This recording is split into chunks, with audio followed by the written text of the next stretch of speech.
them happen to me, and I mean, all of a sudden not being on the air, and there you go. Okay, so Oh yeah. Yep, Taz could just send me a text said we're on, so we're good.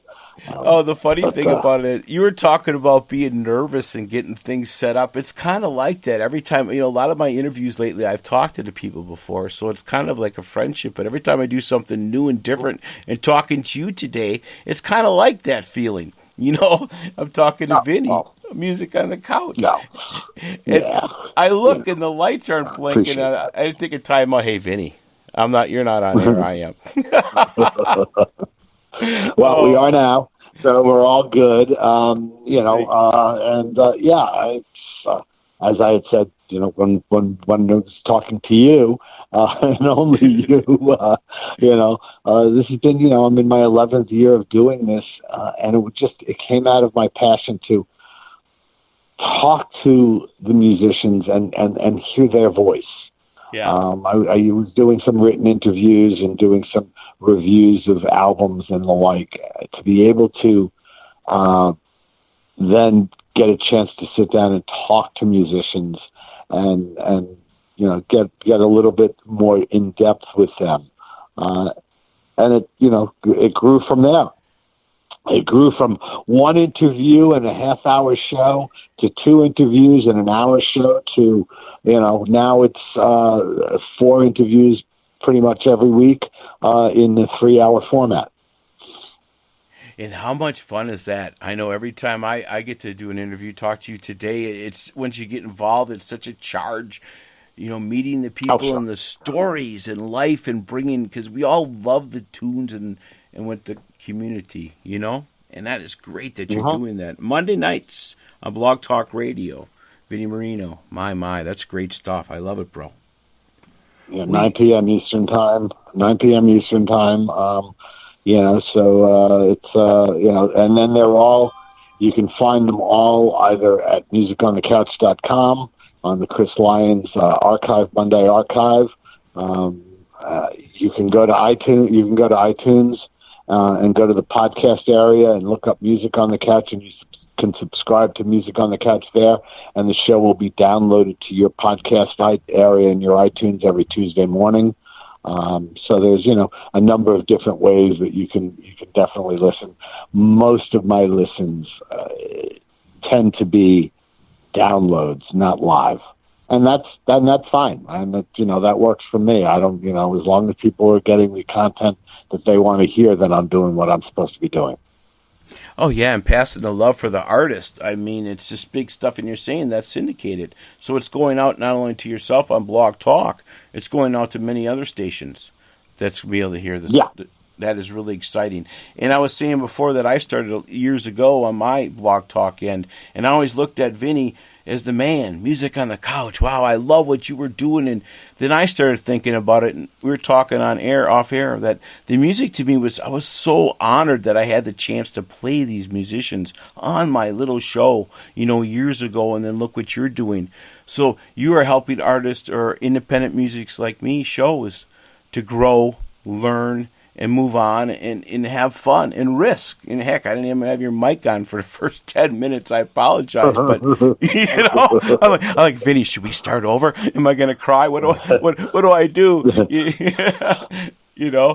that's the No, fun of it. like I said, I've had enough of my own technical glitches over the years that I sure know what it's like. I've had shows not be able to go, especially when you're doing live. If I'm in Memphis during IBC week, or when I'm in Texas for Tall City Blues Fest, and I'm doing my shows live from the lobby of the hotel there. I've had issues with the shows where I just couldn't go live. Just for some reason I wasn't connecting. So it's the nature of the beast. But the fact that we can be doing this right now Yeah. is something that we really couldn't have been doing 10, 11 years ago. No, and you're such a professional. I've learned from Richard Lynch. Oh, I've had all these interviews, and I've had technical issues, and everybody is so cool. Tom, call me back. Tom, do it tomorrow. Especially earlier on, you know. Sure. Yeah. Exactly. So, anyways, I just had to mention that we had a little glitch, but let's talk about all the great blues artists that are now. I'm so blessed to be able to play Betsy Brown and Blind Raccoon. Rich Lucier sends me the jams. I get all the roots music. I report the jams on my show too, the spin. So that is so much fun. The blues that I've been influenced to and blessed to hear. It's a happening place, and I'm so lucky to play it on the Who Magoo. Yeah, I mean, it's a large umbrella. I talk about umbrellas when I talk about the blues, and I say, there are people out there that, those little umbrellas you get when you order a drink down in the Caribbean. Anything that fits under that is the blues. And mine is pretty much a triple-size beach umbrella. There's a lot that fits under my umbrella that I consider the blues that some people might not consider the blues or roots influenced. But I think, the opportunity, the genre is only going to grow by expanding, not contracting, and especially in the times that we're in today. And being new to that, really, I am new. It's expanding and growing. Every CD I get, every week, every month, new is amazing. Albert Castaliga. I come from the Who side, Pete Towns, and, live at Leeds. That's where I'm at. But he's jamming loud, man. 10 minutes. Yeah. I'm loving that. Yeah. And then you got the horns. The horns going. Sister Lucille. All that that Gil turned me on to. And that is, I think, we need that. I'm sorry, but I'm never into that old, or the rap or whatever they're doing. But a lot of people don't know about this. And then your show promoting all these artists, because they do need that. What you're doing is, oh my gosh, it's amazing, the interviews. I just kind of do my best when I talk to them, kind of in awe, like you mentioned sometimes, in this business, to be talking to these guys. Yeah, it is. It's fun. It's fun to, again, to get that, if it's, even in a 45-minute interview, if there's that one question that at the end of the interview they say, thank you for bringing that up, or, wow, I can't believe you knew that, or you did your homework or something. That's the cool part of, that's when, I smile at the end of the interviews. There are nights, Monday night, 9 o'clock, 8:50, and I could probably crawl on my bed and put my head down and be asleep in 3 minutes. I'm that, I'm just worn out and tired. And 9 o'clock comes, and I start the show, and I'm infused. I'm going. I'm excited. Again, I'm honored that these people are taking the time to spend 50 minutes with me, and allow me to, dig into their lives and ask them questions, and to find out more about them. So, it isn't. Every week I say, wow, thank you. Yeah, and hearing the different perspectives from the artist end, being a fan of the music is just so neat, and I think it comes off that way. Because when I'm interviewing the artist, I always ask them, what do you really want to chat? I mean, I can have such a questions, but I really want it to be, you're happy today, is what I'm trying to present on my show to you guys. That you've had a good time, not just, oh my gosh, I went on this guy's show, It's very important for everybody, I guess. I mean, anybody that listens to my show knows that, the first time an artist is on my show, they're always going to get the first two questions. Every artist who's the first time they're ever on my show, it's where were you born and raised, and before you could reach the knobs, what kind of music did mom and dad play in your home? Those two questions get asked to every guest the first time they're on my show. Gotcha. And that's where those are my two springboard questions. And I do have an outline before the show starts for each guest. I know where I know where I can go with each of them. But that doesn't mean that we end up going there. Depending on how, an answer comes out or something, the interview could change directions. But, especially when someone's on for the first time, I feel like my responsibility to my listeners is to get as much of the story and fill in the blanks. When I look at a bio on a website and I say, okay, but what happened between those 8 years? What happened there? That's where I'm going to go. That's where my focus is going to go when I talk to that person. They could say, in 1990, Tom, was playing with XYZ, and then in 2000, Tom joined this. Okay, but what happened? Right. In that 10 years, because there's always story. There's always a good story there.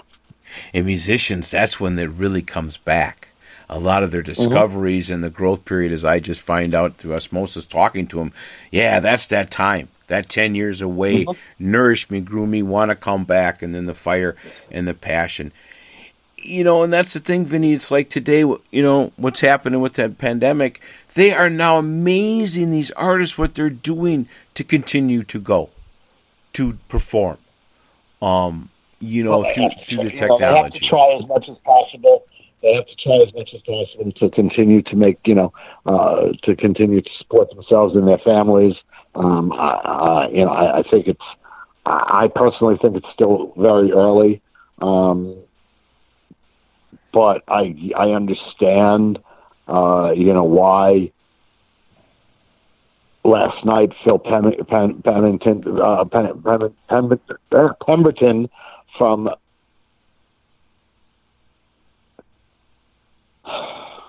I just had a brain cramp. Room Full of Blues, thank you, sorry. When Phil says to me, the day they tell us we can play, we're going to be on stage somewhere. I get that. And I just hope that we're smart enough about how we do it.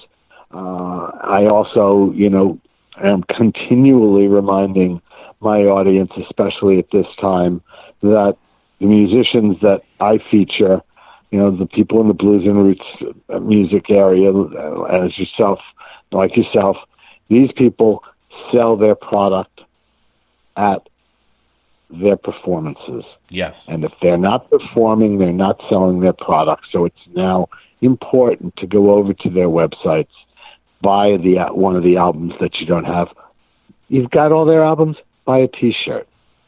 Some of them do have, just a spot where you can just drop a tip bucket, just a little bit of help. No one's asking anybody to give, $1,000 to a band. But if 1,000 people give $1, that's $1,000 the band is going to have. So, it's important at this point that, we help to support these artists. The bands are going to change. The way bands look, especially in this genre, are going to change. We're going to, and I've had this conversation with some musician friends of mine, where they're afraid that their support guys, people, might not be there when they get back on the road because they've had to take jobs in, the real world to support their families, and they're making decent money. Because there's a whole team. So it's a whole team effort behind themselves. Well, so does that bass player decide that it's just not worth it to go back out on the road right now because I'm making enough working from home, working for Amazon. So now all of a sudden you don't have a bass player that you had counted on to be on your tour with you. Yeah, you're going to see some. You're going to see some changes. I think I think some people might be surprised when they occur, but I really think that that's something that you're going to see in the next 2 years. Over the next 2 years, we're going to lose some venues. We've already been losing enough venues. We can't afford to lose any more venues, but we're going to lose more venues. Some of these venues who are trying to hang on, they're going to open, but they're not going to be able to afford to pay the same thing that they were paying the bands right out of the box.